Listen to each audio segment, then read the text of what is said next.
Why this moment became the turning point for civilization. A single night that changed everything.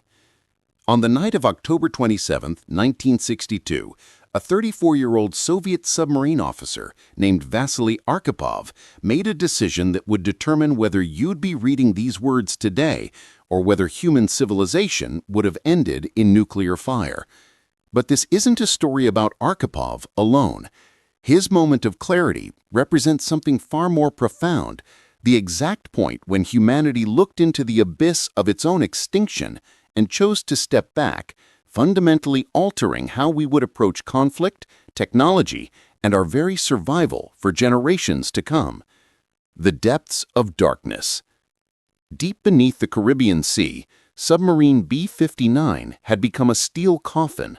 The Soviet vessel, armed with a nuclear-tipped torpedo, had been submerged for days, dodging American destroyers that were hunting it with practiced depth charges. Inside, the temperature had soared to 140 degrees Fahrenheit. Carbon dioxide levels were dangerously high. Crew members were collapsing from heat exhaustion. The captain, Valentin Savitsky, had lost all contact with Moscow and had no way of knowing whether World War III had already begun on the surface. When the American depth charges began exploding around them, not meant to destroy, but to force the submarine to surface, Savitsky reached his breaking point. In the suffocating darkness, with his crew dying around him and believing war had already started, he gave an order that seemed entirely rational. "We're going to blast them now. We will die, but we will sink them all. We will not become the shame of the fleet." The nuclear torpedo would have vaporized the American aircraft carrier USS Randolph and likely triggered a full-scale nuclear exchange between the United States and Soviet Union. Kennedy and Khrushchev would have had no choice but to unleash their arsenals. Within hours, cities from Moscow to New York would have been reduced to radioactive ash.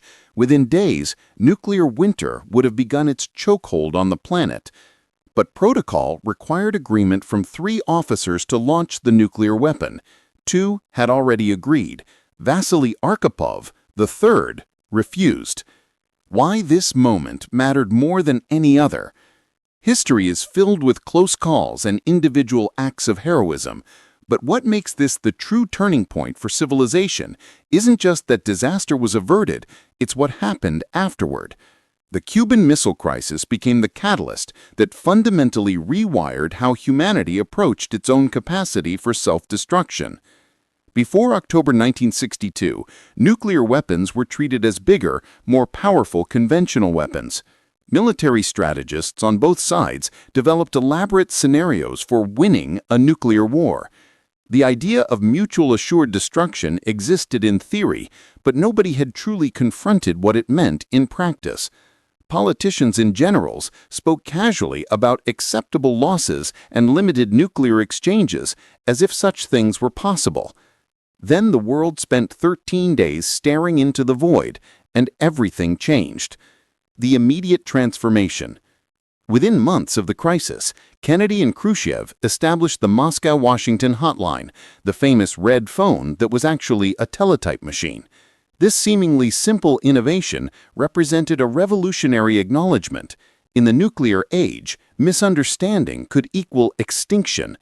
Leaders needed to be able to talk to each other instantly, to clarify intentions, to prevent accidents from spiraling into apocalypse.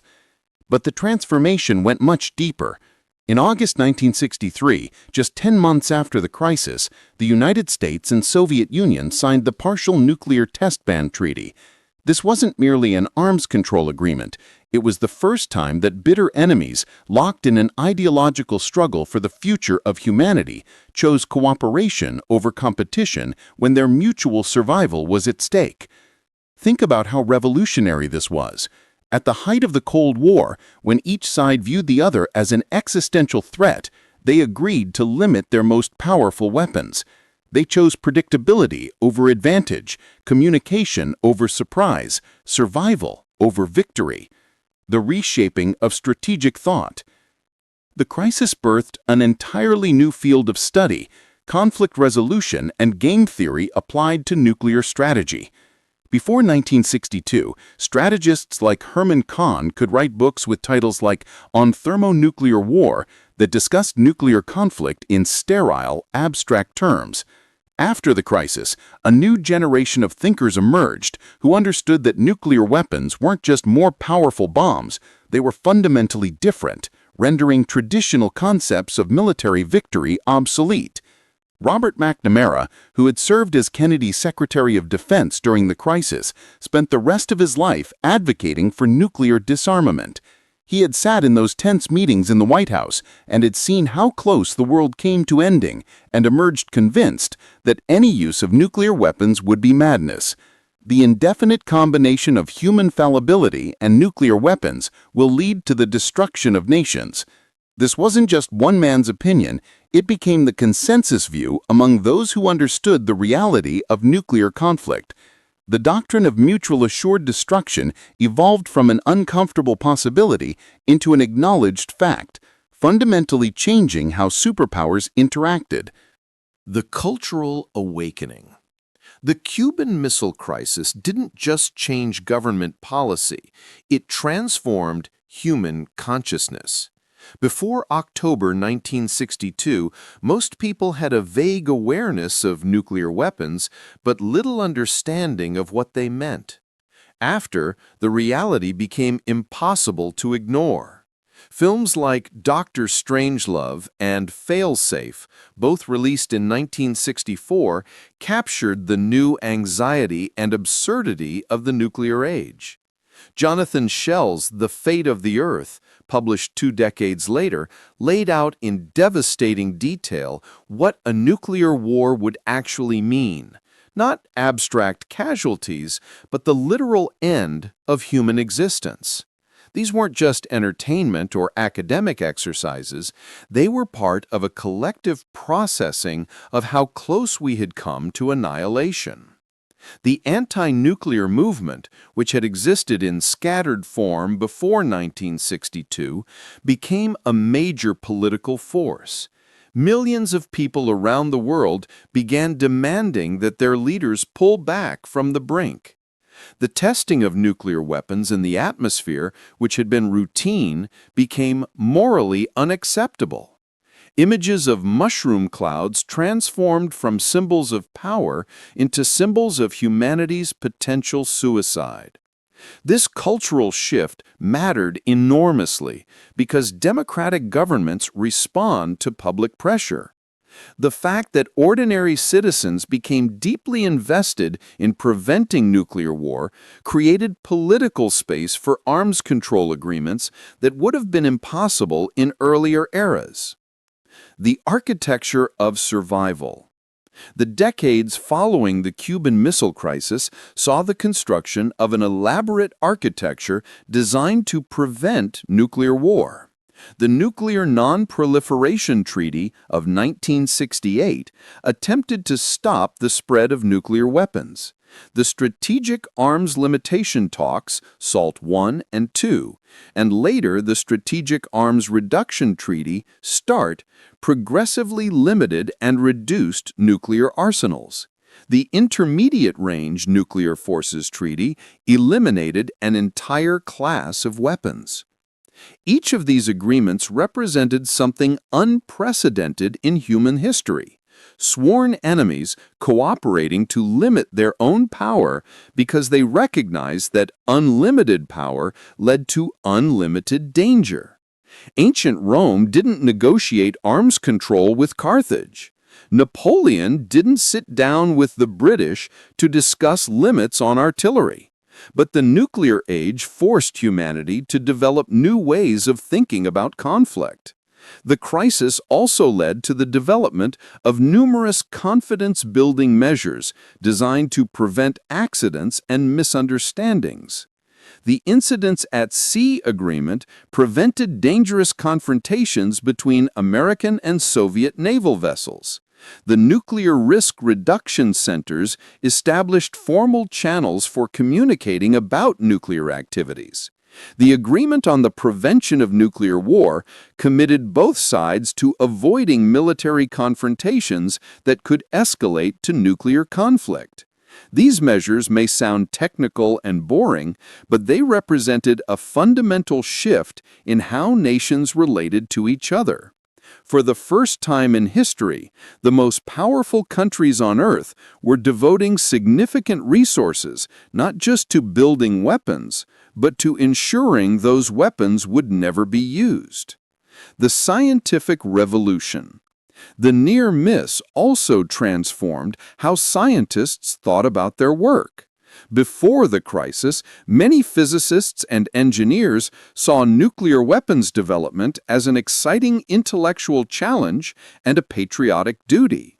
J. Robert Oppenheimer's famous quote after the first atomic test, "Now I am become death, the destroyer of worlds," captured a sense of foreboding, but it didn't stop the enthusiastic development of ever larger weapons.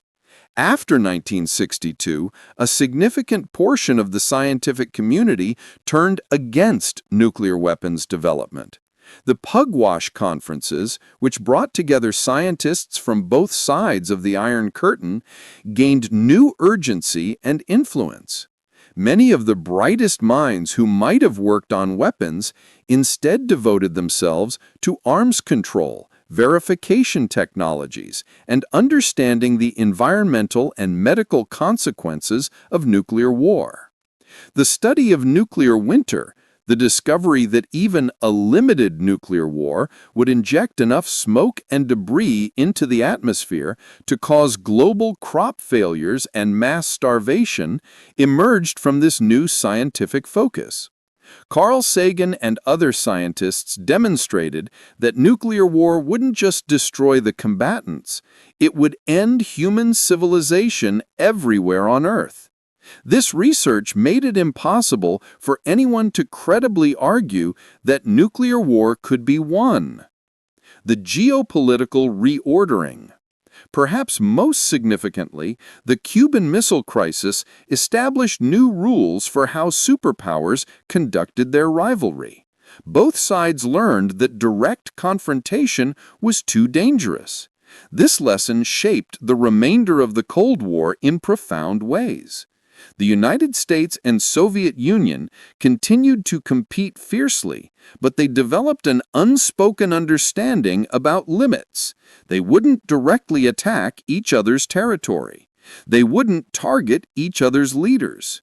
They would maintain clear communication channels. When Soviet tanks rolled into Czechoslovakia in 1968, or when the United States escalated in Vietnam, the other side protested vigorously but didn't intervene militarily. When both superpowers found themselves supporting opposite sides in regional conflicts, they took care to avoid direct combat between American and Soviet forces. This wasn't because leaders on either side became pacific or lost their appetite for victory. It was because they had learned, in October 1962, that the stakes were too high for traditional great power conflict. The crisis created an informal but powerful set of guardrails that helped prevent the Cold War from turning hot. The technology of trust. The crisis also accelerated the development of technologies specifically designed to reduce nuclear risks. Permissive action links, electronic locks that prevented unauthorized use of nuclear weapons, became standard. Command and control systems became more sophisticated and more secure. Early warning systems became more reliable, with multiple layers of verification to prevent false alarms from triggering a nuclear response. The National Military Command Center in the Pentagon was upgraded extensively after the crisis, as were similar facilities in the Soviet Union. The goal wasn't just to be able to fight a nuclear war more effectively. It was to ensure that nuclear war would only be launched after clear, deliberate decisions by the highest political authorities, not by accident, misunderstanding, or unauthorized action by lower-level commanders. These technological improvements mattered enormously. As nuclear arsenals grew larger and delivery systems became faster, the window for decision-making grew shorter. The infrastructure developed after 1962 ensured that despite these pressures, the risk of accidental nuclear war actually decreased over time. The alternate history we avoided. To understand why this moment was truly the turning point for civilization, we need to consider what would have happened if Arkhipov had agreed with his captain, or if the crisis had escalated in any of a dozen other ways it could have. The initial exchange would have killed hundreds of millions of people within hours. Every major city in the United States, Soviet Union, and their respective allies would have been struck. Washington, Moscow, New York, Leningrad, Los Angeles, Kiev, all would have been transformed into radioactive ruins. The electromagnetic pulses from high-altitude detonations would have destroyed electrical grids across entire continents. But the dying would have just begun. Nuclear winter would have followed, with smoke from burning cities blocking out the sun for months or years. Global temperatures would have plummeted. Agriculture would have collapsed worldwide. Even in countries far from the initial exchange, India, Brazil, Australia, most of Africa, mass starvation would have followed. The few humans who survived in scattered pockets would have faced a world devastated by radiation, with ecosystems collapsed, most species extinct, and the accumulated knowledge and infrastructure of civilization destroyed. Whether humanity would have survived at all is genuinely uncertain. Whether survivors could have rebuilt anything resembling modern civilization is doubtful. That was the future that Vasily Arkhipov prevented. But more importantly, the crisis created a collective understanding that this future was possible, and that understanding changed everything. The legacy we still live with. Today, more than 6 decades after the Cuban Missile Crisis, we live in a world fundamentally shaped by those 13 days in October 1962. The number of nuclear weapons has decreased dramatically from Cold War peaks. Multiple treaties regulate their development, testing, and deployment. Dozens of countries that could have developed nuclear weapons chose not to, in part because of the non-proliferation regime that grew from post-crisis arms control efforts. The concept of nuclear taboo, the widespread belief that nuclear weapons should never be used under any circumstances, is so strong that it's hard to imagine it wasn't always there. But it wasn't.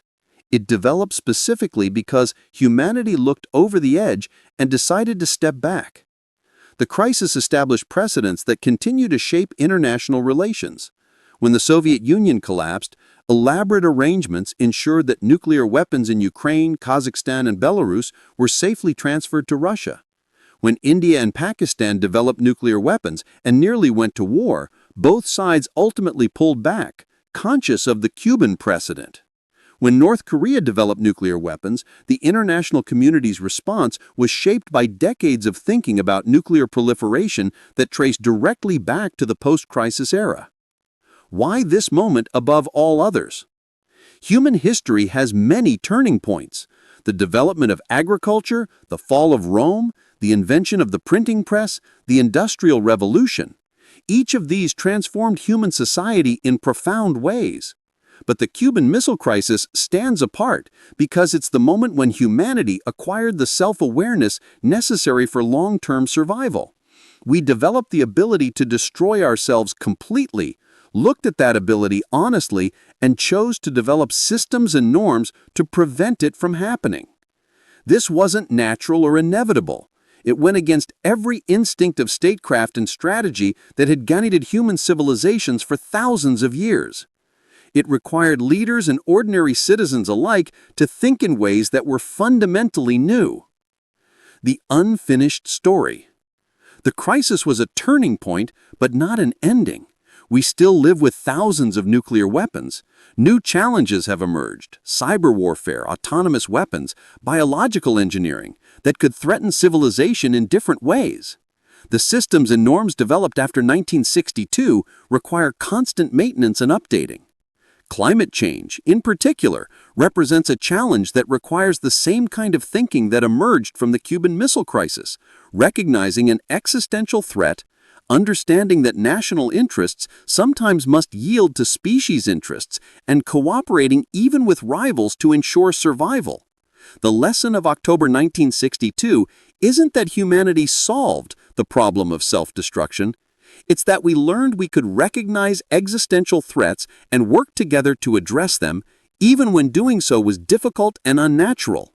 We learned that survival requires not just power, but wisdom, not just strength, but restraint. That lesson, purchased at the cost of 13 days of terror when the world held its breath, remains the most important thing our species has ever learned. It transformed us from a civilization that could destroy itself into one that might, just might, find a way to survive over the long term. And it all came down to one man, in one submarine, on one night, making one decision. History turns on such moments. Civilization endures because sometimes, when it matters most, we make the right choice.